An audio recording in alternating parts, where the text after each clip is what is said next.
All right, everyone. We're going to get started here.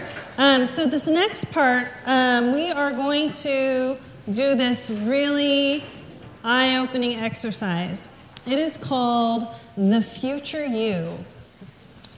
So this exercise is about the future owner being you, this business that you envisioned when you first started, of how it was so perfect and how your customers loved your products and services and how you just, would show up and your employees were perfect and did everything right all the time and you made such a difference in the world, right? That business in the future, that vision, that visionary business. I want you guys to write down, there's a worksheet here. What type of work that future you, as the business owner, would be doing on a day-to-day basis? Are you in meetings? Are you taking phone calls? Are you doing accounting? Are you, writing emails? What are you doing on a day-to-day basis? That is in the first column. Work. And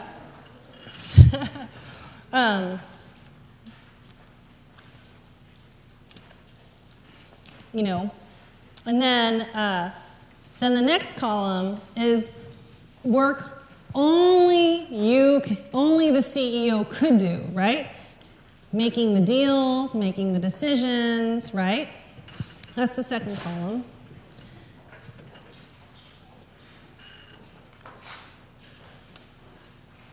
Actually, I'm mistaken on this worksheet.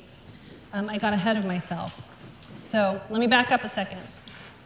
So the first column is work you're doing today. Sorry, we're not quite there. We're not to the visionary company yet. We're in today's world.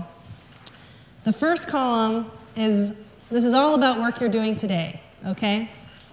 The first column is work you love doing. In today's world, when you wake up in the morning, what do you love doing every day? Or every week or every month? That's the first column. The second column is only work you can do. The third column is all the other work you do. I'm sure that last column is going to be really long and it's going to go past the space I gave you, right? Which is why it goes on to the next sheet, page 12. So just keep going. And then on page 13, this is the future business, right? This is where you imagine your future perfect organization where everything's perfect, right? Your employees are perfect, your customers are amazing and they love your products and services. So on page 13, this is the future you.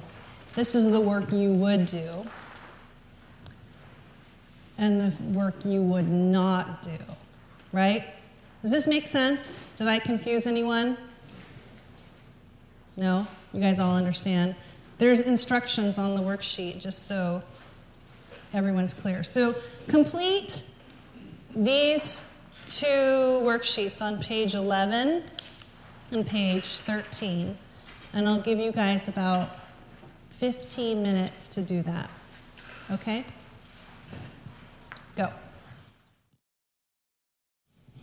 All right.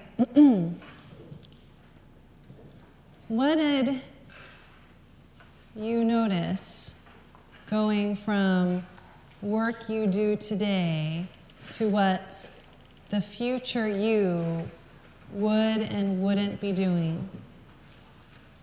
Does anyone want to volunteer? Yes?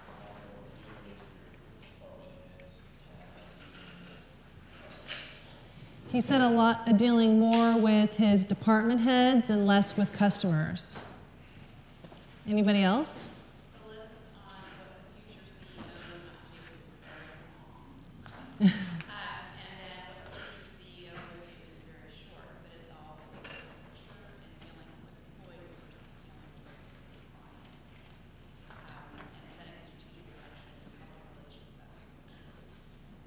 Could you hear what she said? She said the list of what the future CEO would not do is very long.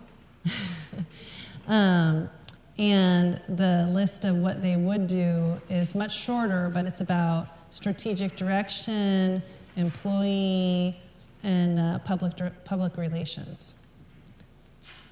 Anybody else? Yes, in the back.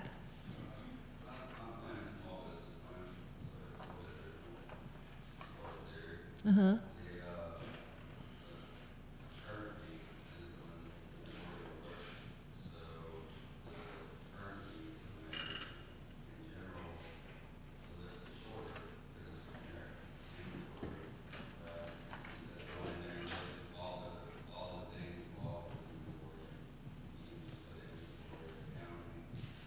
Mm-hmm. The future me is more about delegation, and that's what being a business leader and design and being able to delegate and doing product.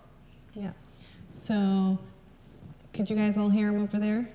No. He said he's just getting started, and so his list is relatively generic right now. It's like inventory and getting set up, but he sees that the future him will be more about delegation and being a leader, right? So you guys can see that the work that we were doing this morning around delegation is not something that is just going to be like a, quick little something that you'll just do and forget about it, right? It's actually a skill that you'll need to master over time and really work towards. Because if you're going to have this future organization that you want, this future vision company,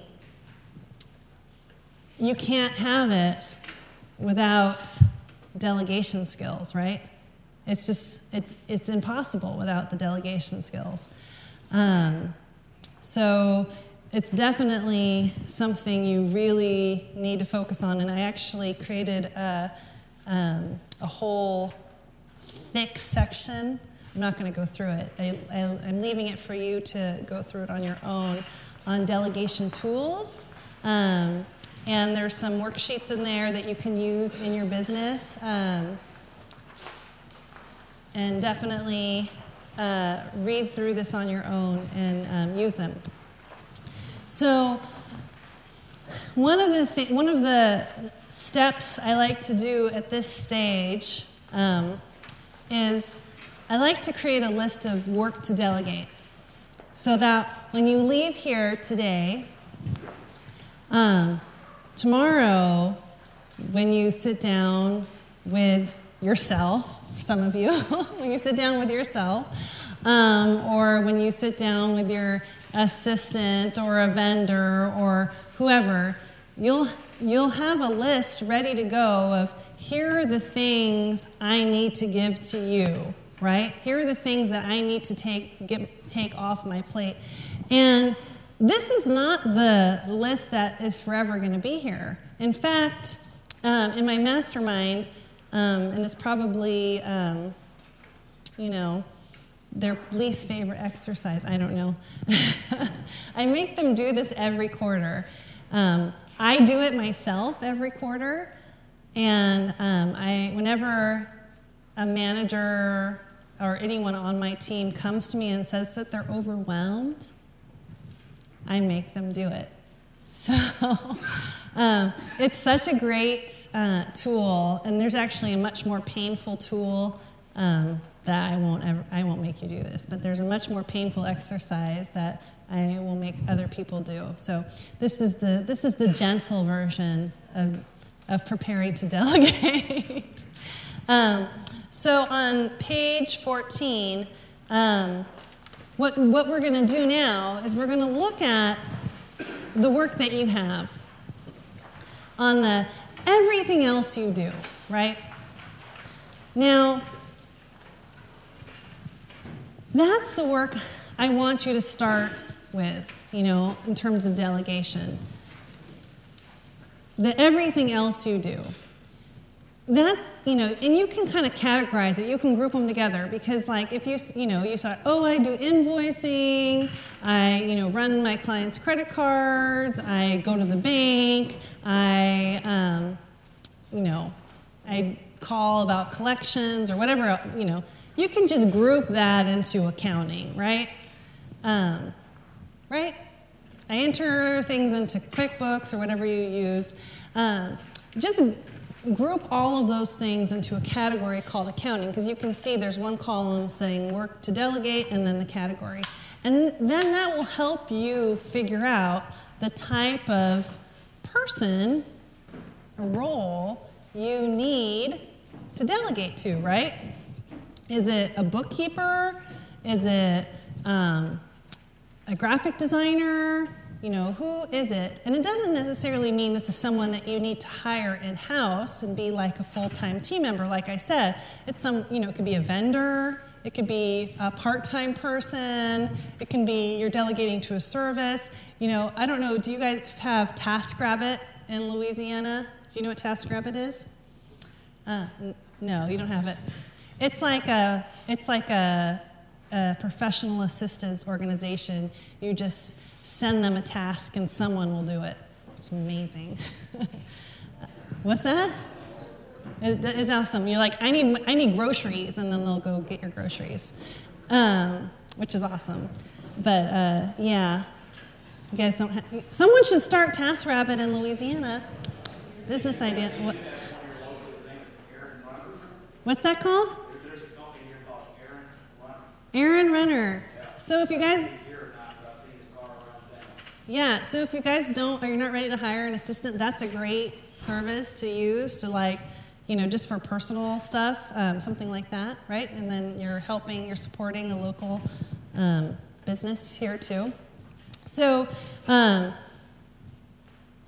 focus on the other work you do. And the reason I say this is you're never going to get rid of the work only the CEO can do. There's stuff that only I can do that I don't like, that I will never get rid of. Like, I don't like reading over legal contracts, right? Who does? Does anyone here like reading over legal contracts? Okay, the CEO of our company delegates that to me. Who would I delegate that to? There's nobody I can delegate that to. He does not like reading them. I do not like reading them. He's the boss. What can I do? So I read the legal contracts. There's just certain things that you will not be able to delegate, even if you don't like it, right? So the work only the CEO can do, don't focus on that column. The work you love to do, leave that too, because the work you love to do is the work that excites you, lights you up, gives you energy, right? So I love to teach, and at different stages, different times, I like different things. I like to teach, I like to go to events, I like marketing, and so those are the things I focus my time on, right? And is that the best use of my time? Some people would say, no, not really. Our CEO loves the product, and he spends hours and hours and hours designing the product. Now, most companies our size would have a product manager, right? But we don't. We have an assistant product manager that helps him.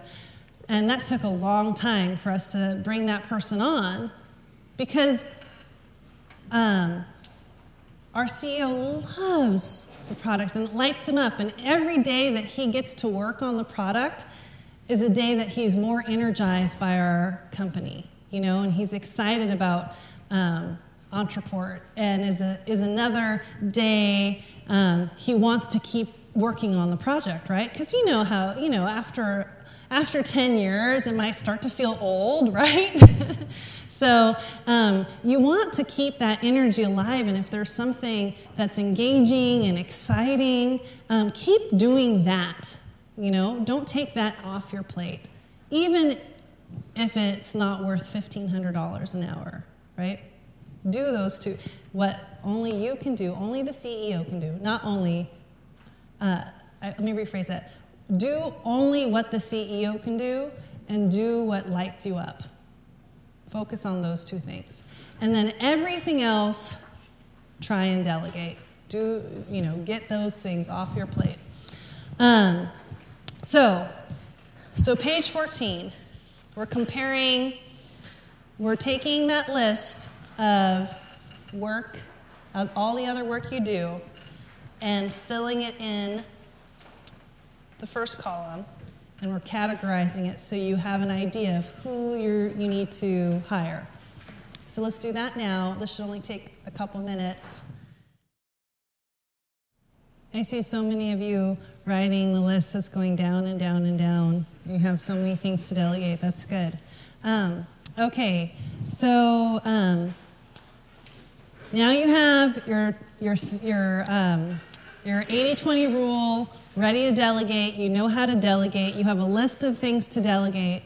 So you're totally prepared, right? Yes? Yes, you are.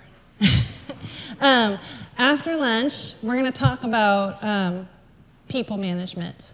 So what happens when someone doesn't do what you want them to do, right?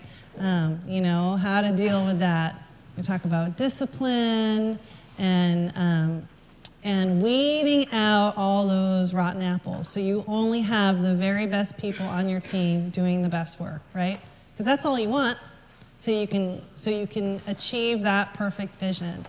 All right. So now you're going to hear about the events that are happening in the future. Okay.